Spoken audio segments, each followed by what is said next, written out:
내 눈앞에서 도시가 불타고 있었습니다. 거짓말 같다고요? 하지만 이것은 영화가 아니라 현실이었습니다. 그리고 저는 그 한가운데에 있었습니다. 저는 사라 밀러, 미국 ABC 방송국 소속의 현장 기자입니다. 올해로 32살이 되었고 지난 7년 동안 수많은 사건과 재난을 취재하며 살아왔습니다. 뉴욕에서 태어나 자랐고 대학에서는 저널리즘을 전공했어요. 졸업 후 작은 지역 방송국에서 리포터로 일하다가 점점 더 큰 사건을 다루는 기자가 되고 싶어 LA로 이주했죠. 지금은 로스앤젤레스 다운타운에 있는 작은 아파트에서 혼자 살고 있습니다. 부모님은 여전히 뉴욕에 계시고 저는 막내딸이에요. 오빠가 한 명 있는데 변호사로 일하고 있죠. 가족들은 제가 기자라는 직업을 가진 걸 자랑스러워하면서도 늘 걱정합니다. 특히 위험한 현장을 자주 가는 저를 볼 때마다 어머니는 전화를 걸어 제발 조심하라고 당부하시죠. 하지만 저는 항상 이렇게 대답합니다. 엄마, 진실을 알리는 게 내 일이에요. 누군가는 해야 하잖아요. 그렇게 저는 지난 몇 년 동안 총격 사건, 허리케인, 대규모 시위 등 온갖 사건을 취재해 왔습니다. 그러나 이번 LA 산불은 제 기자 인생에서 가장 충격적인 경험이 될 줄 몰랐어요. 불길은 처음부터 거대했습니다. 아니, 정확히 말하면 통제불능 상태였습니다. 잠깐 여러분 그거 아세요? 여러분의 구독, 좋아요, 알림 설정은 저에게 가장 큰 힘이 됩니다. 클릭 한 번으로 제게 큰 힘을 주시길 바라요. 취재 지시를 받은 건 지난주 월요일이었어요. LA 북서부에서 시작된 산불이 강한 바람을 타고 빠르게 번지고 있다는 소식이었죠. 저는 카메라맨 팀과 함께 곧장 헬리콥터를 타고 산불이 진행 중인 지역으로 향했습니다. 위에서 내려다본 풍경은 믿을 수 없을 정도로 참혹했습니다. 붉은 화염이 마치 바다처럼 출렁이며 도시를 삼키고 있었습니다. 건물들은 하나둘 무너지고 고속도로에는 차량들이 갇혀 있었어요. 수천 명의 사람들이 대피하는 모습이 보였죠. 사라, 이거 정말 심각한데요. 카메라맨 마이크가 중얼거렸습니다. 그는 40대 중반의 베테랑이었고 저와는 여러 차례 위험한 취재를 함께한 동료였어요. 하지만 그의 얼굴에서도 긴장감이 역력했습니다. 그래, 이건 그냥 산불이 아니야. 이건 전쟁이야. 우리는 곧장 현장으로 이동했습니다. LA 북서부의 한 주택가에서 실시간 리포트를 하기 위해 장비를 세팅했어요. 주변에는 이미 연기가 가득했고 숨을 쉬는 것조차 힘들 정도였습니다. 저는 방독 마스크를 착용한 채 카메라 앞에 섰습니다. 여기는 LA 북서부. 현재 이곳은 거대한 불길에 휩싸여 있습니다. 소방 당국은 총력을 기울이고 있지만 강한 바람과 건조한 기후로 인해 불길은 걷잡을 수 없이 번지고 있습니다. 주민들은 긴급 대피 중이며 피해 규모는 가늠조차 어렵습니다. 리포트를 마친 후 우리는 조금 더 깊숙이 들어가 보기로 했어요. 너무 위험하다는 걸 알면서도 기자로서 이 상황을 직접 목격하고 전달해야 한다는 사명감이 있었죠. 도로를 따라 이동하던 중 한 여성이 도로 한가운데서 울고 있는 모습을 발견했습니다. 우리는 즉시 차를 멈췄어요. 도와드릴까요? 그녀는 두 아이의 엄마였고 차가 연기에 갇혀 더 이상 움직일 수 없게 되었다고 했어요. 차 뒤에는 2살, 5살로 보이는 아이들이 울고 있었습니다. 어디로 가야 할지 모르겠어요. 도와주세요. 제발. 순간적으로 머릿속에서 수많은 선택지가 떠올랐습니다. 1번 그대로 취재를 이어간다. 2번 이 가족을 대피시킨다. 선택은 명확했습니다. 마이크, 카메라 꺼. 이 아이들부터 안전한 곳으로 데려가야 해. 우리는 즉시 그들을 차에 태웠고 가장 가까운 대피소로 향했습니다. 도중에 몇 번이나 도로가 막혀 다른 길로 돌아가야 했지만 결국 대피소에 무사히 도착할 수 있었어요. 여성은 눈물을 흘리며 제 손을 붙잡았습니다. 정말 감사합니다. 어떻게 보답해야 할지 모르겠어요. 그냥 무사하면 돼요. 그것만으로 충분해요. 그 순간 저 멀리서 엄청난 폭발음이 들렸습니다. 우리는 소리의 방향을 돌아보았어요. 불길이 한 건물을 완전히 삼켜버린 모습이 보였죠. 저는 직감적으로 카메라를 들고 달려갔습니다. 그곳은 바로 한인타운 근처였습니다. 도착해보니 몇몇 상점들이 이미 약탈당한 흔적이 보였어요. 경찰들은 화재 진압과 시민 구조로 바빠 약탈자들을 신경 쓰지 못하는 상황이었습니다. 그리고 그때 저는 한 건물 앞에서 익숙한 얼굴을 발견했습니다.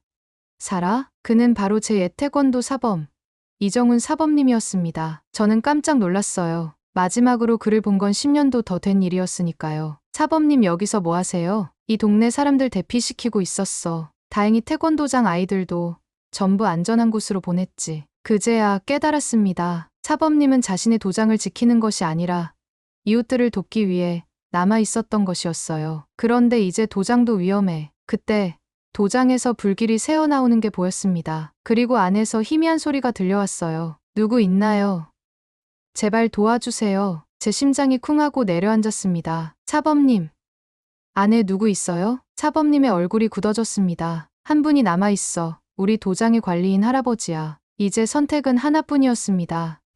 가요. 같이 들어가서 그분을 데리고 나옵시다. 차범님과 나는 불길이 번지는 태권도장을 바라보며 잠시 숨을 골랐습니다. 뜨거운 공기가 얼굴을 스치고 연기가 점점 더 짙어지고 있었어요. 바닥에는 타다 남은 간판 조각들이 흩어져 있었고 도장 내부에서는 희미한 구조 요청이 들려왔습니다. 시간이 많지 않아요. 차범님이 단호하게 말했습니다. 저는 고개를 끄덕이며 방독 마스크를 단단히 고쳐 썼어요. 기자로서 위험한 상황을 많이 겪어봤지만 지금은 단순한 취재가 아니었습니다. 문을 밀어 열자마자 뜨거운 열기가 몰아쳤습니다. 내부는 이미 연기로 가득 차 있었고 곳곳에서 불길이 치솟고 있었어요. 바닥에는 쓰러진 매트들이 타고 있었고 벽에 걸린 태권도 수련 사진들도 이미 절반이 불에 그슬려 있었습니다. 하지만 가장 중요한 것은 안에 남아있는 사람이었어요. 관리인 할아버지, 어디 계세요? 저는 최대한 소리를 높여 외쳤습니다. 하지만 대답이 없었어요. 저쪽 사무실에 계실 가능성이 큽니다. 늘 그곳에서 서류 정리를 하셨거든요. 차범님이 앞장섰고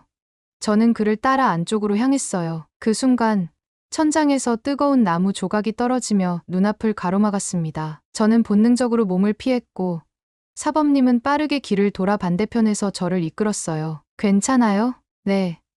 괜찮습니다. 어서 가요. 사무실 문 앞에 도착했을 때 우리는 안에서 희미한 기침 소리를 들을 수 있었습니다. 저는 힘껏 문을 밀었지만 열리지 않았어요. 안쪽에서 무언가가 문을 막고 있는 것 같았습니다. 할아버지, 안에 계세요? 차 사람 있어? 희미한 목소리가 들려왔어요. 다행이었습니다. 하지만 문이 열리지 않는다면 안으로 들어갈 방법이 필요했어요. 뒤로 물러서세요. 차범님이 단숨에 자세를 잡더니 강한 앞차기로 문을 걷어찼습니다. 저는 깜짝 놀랐지만 지금은 그런 걸 감탄할 때가 아니었어요. 문이 힘겹게 열리자 안쪽에서 연기가 몰아쳐 나왔습니다. 저는 손을 휘저으며 안을 들여다봤어요. 구석에는 할아버지가 쓰러져 있었습니다. 책상이 넘어지면서 그의 다리를 덮치고 있었고 그는 움직이려 했지만 힘이 없는 듯 보였어요. 저는 재빨리 달려가 책상을 치웠고 사범님은 할아버지를 부축했습니다. 괜찮으세요?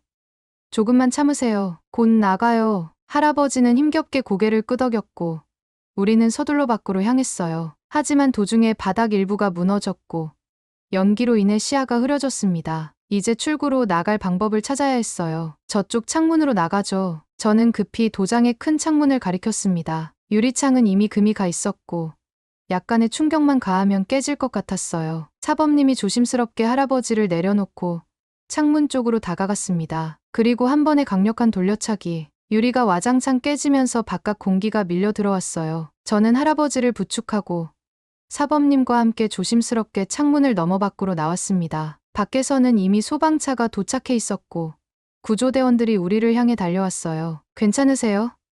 어디 다치신 곳 없어요? 소방대원이 물었고 저는 헛기침을 하며 대답했습니다. 우리는 괜찮아요. 이분부터 도와주세요. 구조대원들은 할아버지를 급히 들것에 실었고 저는 땅에 주저앉아 한숨을 내쉬었어요. 너무나 긴박한 순간이었습니다. 하지만 이제야 안도의 한숨을 내쉴 수 있었어요. 차범님은 먼지가 묻은 도복을 털어내며 저를 바라봤습니다. 좋은 기자라는 건 꼭 카메라만 들고 있는 사람이 아니군. 저는 피식 웃으며 고개를 끄덕였습니다. 때로는 직접 뛰어들어야 하죠. 그렇게 우리는 서로를 바라보며 짧은 미소를 나누었습니다. 차범님과 저는 한숨을 돌리며 구급차가 떠나는 모습을 바라봤습니다. 할아버지는 연기를 많이 들이마셨지만 다행히 의식이 있었고 의료진도 빠르게 응급처치를 하고 있었어요. 적어도 한 사람의 목숨을 구했다는 사실에 마음이 놓였지만 상황이 끝난 것은 아니었습니다. 차방은 여전히 아비규환이었어요. 공기는 뜨겁고 매캐한 냄새가 진동했습니다. 불길은 다소 잦아들었지만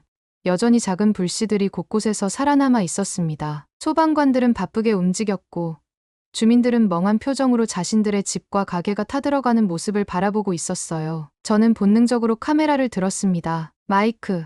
신호 괜찮아? 카메라맨 마이크는 고개를 끄덕이며 장비를 점검했어요. 지금 라이브 송출 가능해. 저는 방독 마스크를 벗고 마이크를 정리하며 생방송 준비를 마쳤습니다. 여기는 로스앤젤레스 한인타운 인근입니다. 산불이 휩쓴 이 지역은 여전히 혼란에 빠져 있습니다. 소방당국이 진화 작업을 이어가고 있지만 피해를 입은 주민들은 망연자실한 상태입니다. 방금 전 저희는 한 태권도장에서 구조 작업을 도왔고 한 노인이 극적으로 구조되었습니다. 카메라가 저를 따라 이동했어요. 저는 불길이 지나간 거리를 보여주며 설명을 이어갔습니다. 이곳을 보십시오. 불길은 이미 지나갔지만 도로 곳곳에 남아있는 잔해들이 화재의 규모를 그대로 보여주고 있습니다. 건물들의 절반은 무너졌고 나머지 절반은 불에 그을려 더 이상 사용이 불가능한 상태입니다. 무엇보다도 이곳 주민들에게 중요한 것은 단순한 건물의 피해가 아니라 삶의 터전이 사라졌다는 점입니다. 저는 카메라를 향해 고개를 돌렸어요. 그리고 지금 많은 사람들이 대피소로 이동하고 있습니다. 저희도 대피소로 가서 주민들의 이야기를 직접 들어보겠습니다. 생방송을 마치고 우리는 서둘러 차를 타고 대피소로 이동했습니다. 길은 여전히 혼잡했어요. 도로에는 소방차와 경찰차가 오가고 있었고 일부 주민들은 차를 버려둔 채 걸어서 이동하는 모습도 보였습니다. 대피소는 학교 체육관을 임시로 개방한 곳이었어요. 입구에는 자원봉사자들이 식수를 나눠주고 있었고 안쪽에는 구호물품들이 쌓여 있었습니다. 바닥에는 대충 깔아놓은 매트리스가 있었고 그 위에 앉아있는 사람들의 표정은 하나같이 피곤하고 지쳐 있었어요. 저는 조심스럽게 몇몇 주민들에게 다가갔습니다. 안녕하세요.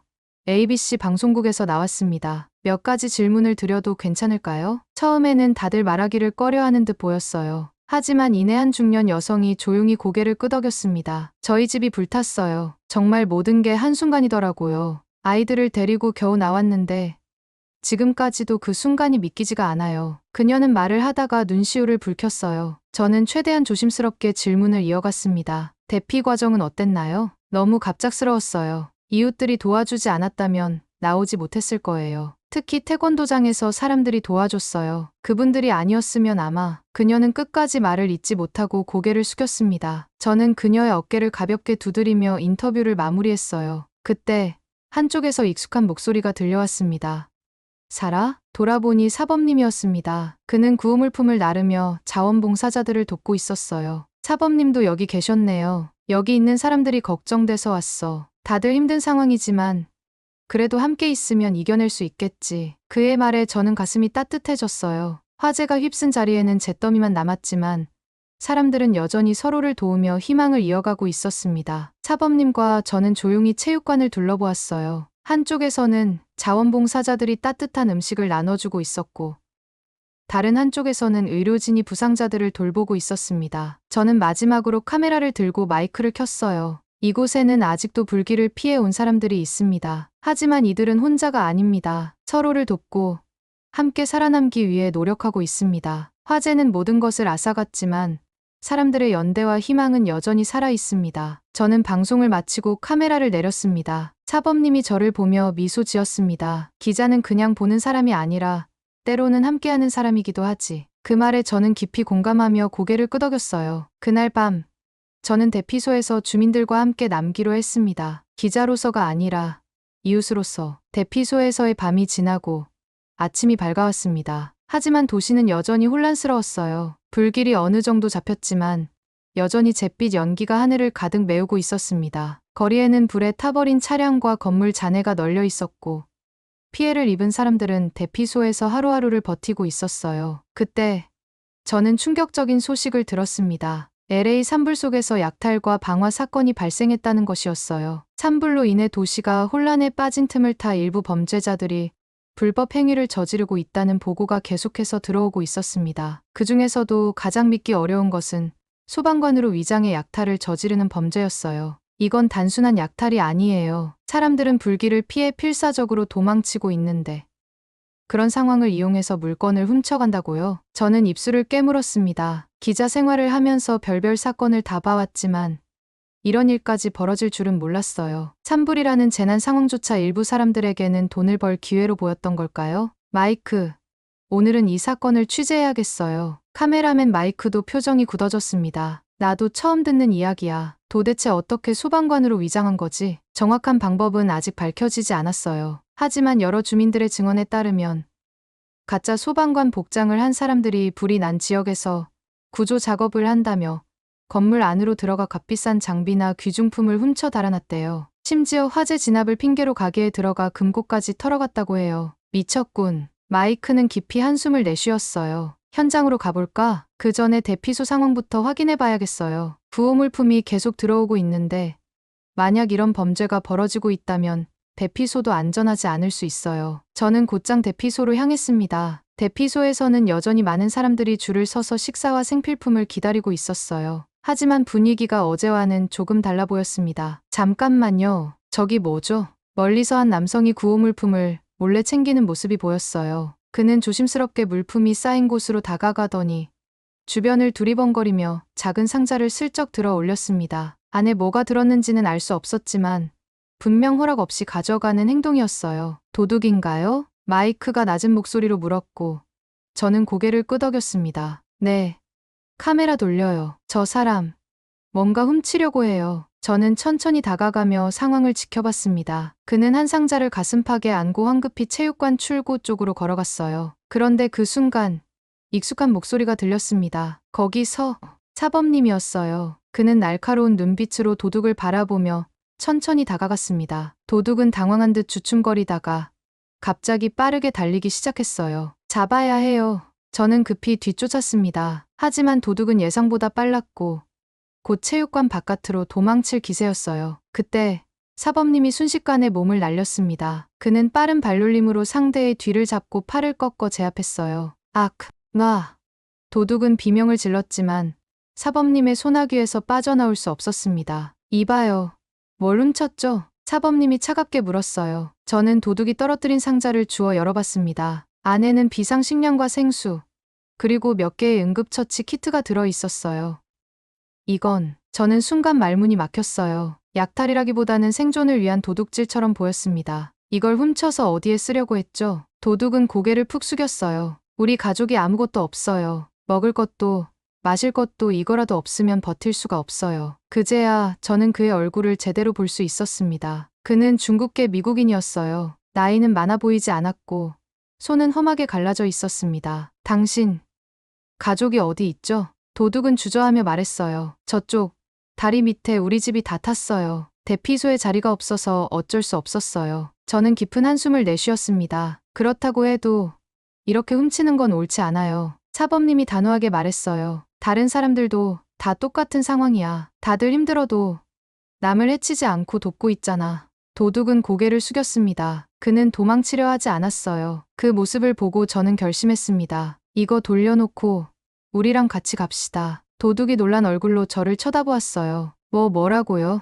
당신 가족을 돕고 싶어요. 하지만 이런 식으로 하면 안 돼요. 우리는 여기 있는 모두를 위해 도와야 해요. 도둑은 머뭇거리다가 결국 고개를 끄덕였어요. 미안합니다. 그는 훔친 물건을 자원봉사자에게 돌려주었어요. 그리고 우리는 그를 따라갔습니다. 다리 밑에는 그의 가족이 있었어요. 노부인 한 분과 어린아이 둘, 모두 피곤하고 지쳐있는 얼굴이었어요. 사범님이 그들을 바라보며 조용히 말했습니다.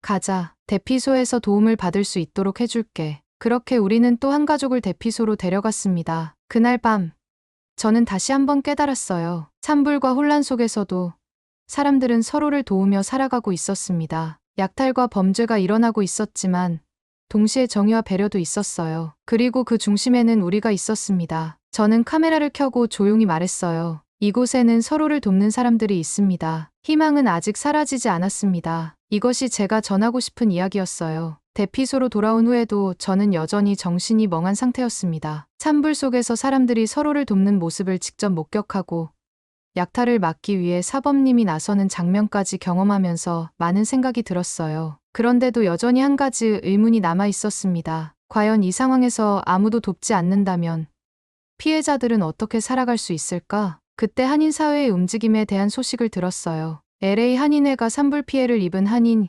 이재민들을 위한 성금 모금 캠페인을 시작했다는 소식이었습니다. 산불이 발생하자마자 한인회는 빠르게 마스크와 담요 같은 구호물자를 모집해 피해 지역에 보냈다고 했어요. 단순히 성금을 모으는 것을 넘어서 현장에 직접 달려가 실질적인 지원을 하고 있다는 사실이 저를 놀라게 했습니다. 평생을 일하며 모은 집과 가족과의 추억이 한순간에 사라졌다. 피해자들에게 가장 힘든 시기는 최종 복구까지의 긴 시간이 될 것이다. 이를 돕기 위해 성금을 모금한다. 한인회는 이렇게 발표하며 모든 기부금이 단 1달러도 운영비로 쓰이지 않고 피해자들에게 100% 전달될 것이라고 강조했어요. 이것이야말로 진정한 단결력이라는 생각이 들었습니다. 저는 이 뉴스를 취재하면서 다시 한번 느꼈어요. 한국인들은 위기의 순간에 영웅이 됩니다. 사범님처럼 위험을 무릅쓰고 사람들을 돕는 분들이 있었고, 대피소에서 직접 구호품을 나눠주는 자원봉사자들도 있었어요. 그리고 멀리 떨어진 곳에서도 한인 사회가 힘을 합쳐 피해자들을 돕기 위해 발벗고 나서고 있었습니다. 이 취재 내용이 뉴스로 방영되자 많은 미국인들의 화제가 되었습니다. SNS에서는 진정한 영웅, 한국인들의 단결력이 놀랍다, 우리도 배워야 한다 같은 반응이 이어졌고, 방송사에는 인터뷰 요청이 쇄도했어요. 이게 바로 한국의 정신인가? 저는 감탄하지 않을 수 없었어요. 위기가 닥치면 더 강하게 뭉치는 이 단결력, 서로 돕는 마음. 저는 이번 취재를 통해 한국이 가진 진정한 힘을 느낄 수 있었습니다. 그리고 확신했어요. 이 이야기를 꼭 세상에 전해야 한다는 것을. 오늘의 이야기는 여기까지입니다. 오늘의 사연이 마음에 드셨다면 구독, 좋아요 부탁드리겠습니다. 소중한 시간 긴 이야기 끝까지 들어주셔서 진심으로 감사합니다. 앞으로도 더 좋은 사연으로 여러분을 찾아오겠습니다. 시청해 주셔서 감사합니다.